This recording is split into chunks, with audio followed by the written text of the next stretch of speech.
We're delighted that in the RSNO 2021 season, we're going to have a strong focus on Polish music, on Polish composers. On the platform, we'll be playing music from the likes of Lutosławski, Szymanowski, and many others.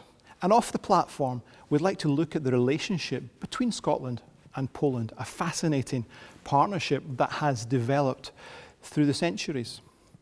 The film you're about to see will look at some of the history and some of the social effects of that partnership. And as I say, on the platform, we're going to be looking at some of the musical connections.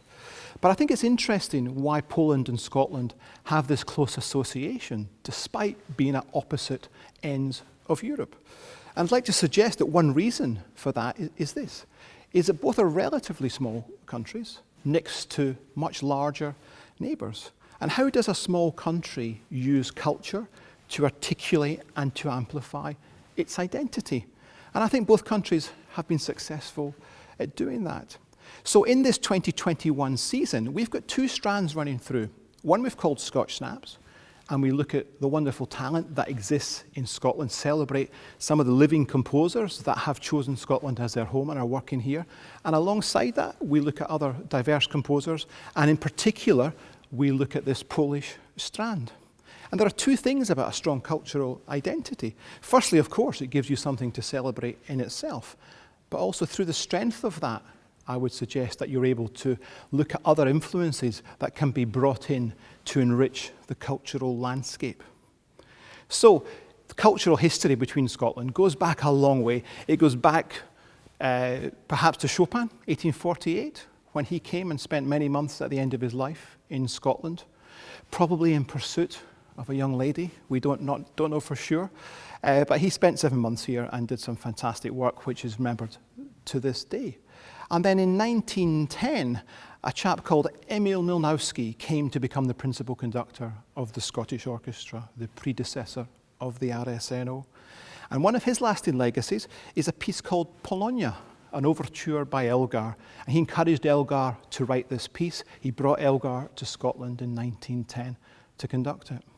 My own memory growing up in Scotland, going to concerts, is Jerzy Maksymuk, who joined the BBC Scottish Symphony Orchestra in the 1980s and made a phenomenal contribution to musical life in Scotland.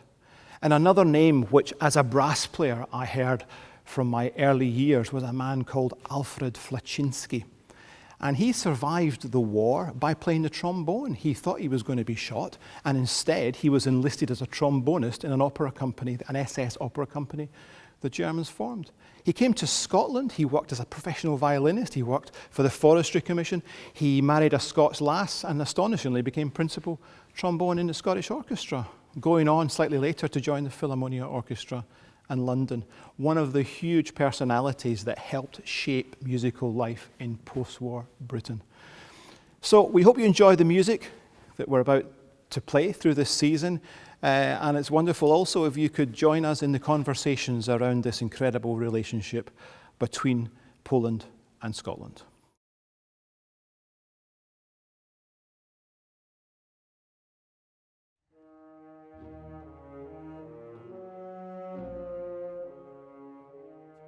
You've got Scotland on the west of Europe, Poland's on the east, and the wonderful thing is these two countries are friends with each other.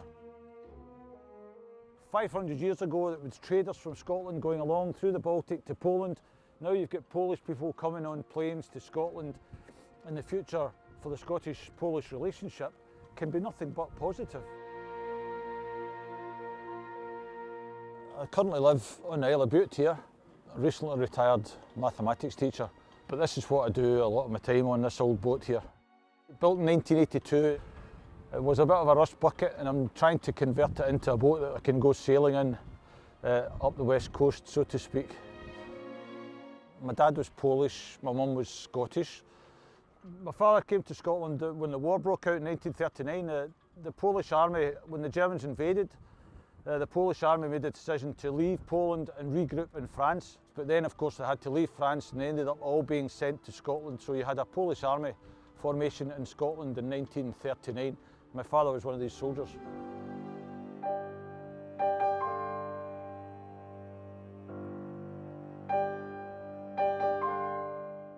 The Polish soldiers first started to arrive in Glasgow and Coatbridge. After a few days there, camps, tented camps, were set up in the Clyde Valley. Some 3,500 to 4,000 soldiers of the Polish army found themselves here at Douglas. We're standing within the grounds of the Polish Memorial Garden. The garden was built as a tribute to the Polish soldiers. Unfortunately, the weather wasn't too good. In 1940, one soldier recalled that it had rained for 10 days. Can you imagine spending 3.5 months under tent in difficult conditions? These men were supposed to train, and of course many suffered from the dampness. The Polish soldiers were transported from here and other places in Lanarkshire to the east coast of Scotland, to the vulnerable central section of the Scottish east coast, to Fife, to Angus and to Perthshire. Well, my father was a Polish soldier who joined the Polish army in France in 1940 and who found himself in Biggar. He took part in the campaign in northwest Europe with the 1st Polish Armoured Division. I guess you can say that I have a sort of invisible umbilical cord to all these Polish servicemen who came to this country. With prior agreement of the Royal Navy, 3 Polish destroyers made their way from the Baltic to arrive at Leith on the 1st September 1939. The Polish Navy participated in all the major actions, including, of course, the Battle of the Atlantic, the Russian convoys, the Mediterranean. In fact, one Polish ship, the Piorun Thunderbolt, found itself berthed alongside the British battleship the Duke of York, which was under construction at John Brown's shipyard in Clydebank. During the awful Blitz, the ship helped defend Clydebank. Its anti-aircraft guns were brought into play, firing against the German aircraft. There was a favourable reaction to the presence of Polish troops in Scotland by the Scots. There was a sympathy for the plight of the soldiers who had lost their country and were cut off from their families. The Polish soldiers had a certain panache about them. Now, these Polish soldiers wore cologne, they got their uniforms nicely tailored, they did their hair up nice, and on a Saturday night they impressed the women.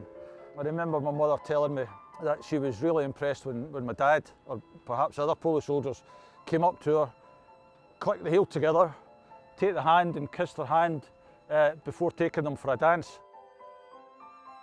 The first marriages between Scots lassies and Poles started in 1940.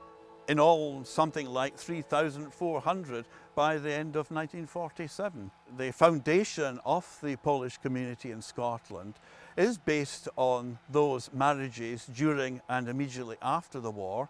They had children and their children had children, and now there must be tens of thousands of people who could claim Scottish-Polish roots in Scotland. In the Second World War you had something like 70,000 Polish troops in Scotland.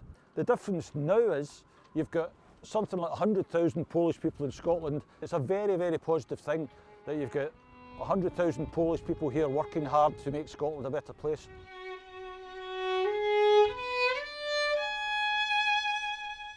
I will always be Polish at heart. I was born and bred there, but I came to Scotland for a short holiday and fell in love instantly. I felt the connection to the people here basically right away.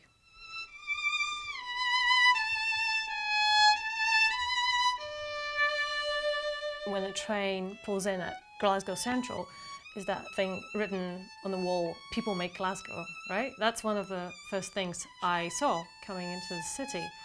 And to be honest, it's not false advertising. They really do make the city. I feel like people here as a community, they're there for each other. You know, it makes you a better person as well. I think my favourite thing about Scotland, at least one of my favourite things, is the weather. I know a lot of people will laugh, but honestly, I absolutely adore the weather here. I just find Scotland such a naturally beautiful place. Even on a gloomy rainy day, it's still beautiful, and I can just walk for hours. I just absolutely love it. I've been with the RSNO for 4 years now. About a year and a half ago, I got promoted to my current position, associate leader, which is my dream job.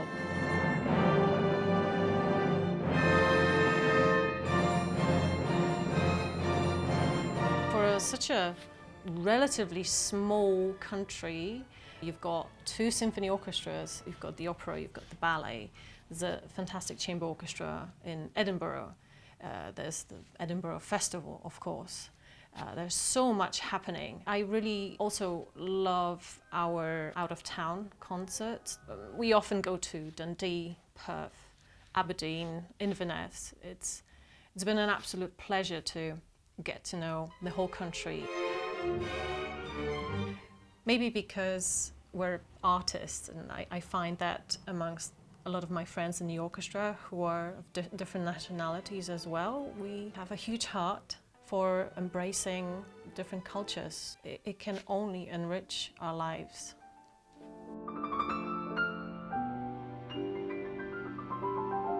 We live in Helensburgh. Helensburgh is a nice wee seaside town on the River Clyde.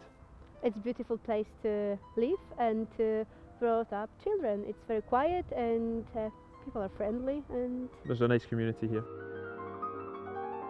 I start work in the pub here in Helensburgh where I met Michael. We became very close friends, and then a couple, The romance blossomed. and now we are a Polish-Scottish family with 2 kids, with Sophie and Victor. This basically embodies the connection between Scotland and Poland. We're massively proud of the connection that we have, and we're really glad that the children have the connection to both sides. I hope that they will be proud, and they will try to maintain the connection with both of the countries. I think it's massively important that people are able to move around and travel places and connect with people around the world. We are a result of open immigration. This relationship and family that we've created will definitely hold a benefit, because these 2 special kids wouldn't be around if it wasn't for that. And I imagine the 2 of them will go on to do great things.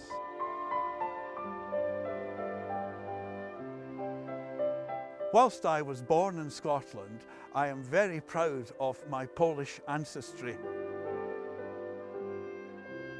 My drive inside me is to keep this connection going. It's in me. It's obviously, I'm half Polish, half Scottish, so I have a natural desire for Polish and Scottish things to come together. It's why I'm here. It's a beautiful thing to have that kind of multicultural approach. I hope it will continue to flourish. Like I said, somehow I feel a huge wave of positivity in that respect in Scotland.